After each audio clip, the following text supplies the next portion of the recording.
হে everyone, সবাই কেমন আছো? আশা করি সবাই খুব ভালো আছো। তোমাদের সাথে আমি শেয়ার করছি আমার পুজোর প্রিপারেশনের সব কিছু। ফার্স্টেই আমি ঘুম থেকে উঠে স্নান করে ঘরের বাইরেটা ডেকোর করতে লেগে গেছিলাম, কারণ বাইরেটা ডেকোর না থাকলে একদমই ভালো লাগে না। তো বাইরে দরজাটাকে সুন্দর করে ফুল দিয়ে সাজালাম, দরজার বাইরে ঘট রাখলাম, যেন বাইরের থেকে দেখেই মনটা ভরে যায়, তাই না? তারপর রেডি করছিলাম পুজোর সব জিনিস, আমি আর বোন মিলে সব কিছু রেডি করে নিলাম। পুরোহিত আসার টাইম খুব জলদি জলদি হয়ে যাচ্ছিল, তাই ফটাফট সব কিছু সবাই মিলে রেডি করে নিয়েছিলাম। সাথে ভাইও ছিল, সাথে আমার ফ্রেন্ড ছিল, সবাই ছিল, সবাই মিলে করছিলাম।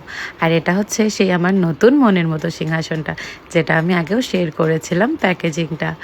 তো এটাকে আজকে আমি ডেকোরেট করব, সুন্দর করে সাজাবো। আর সেটার উপলক্ষেই আজকে পুজো, রাধাকৃষ্ণর পুজো হবে। রাধাকৃষ্ণই আমি বসাবো সেই মন্দিরে, শ্যাম বাবাকে বসাবো। আমি শ্যাম বাবাকেই স্নান করিয়ে দিচ্ছিলাম, শ্যাম বাবাকে সুন্দর করে মনের মতো করে রেডি করছিলাম। এগুলো করে যেন মনটা একদম ভরে যাচ্ছিল আমার। আর সাথেই হবে নারায়ণ পুজোও।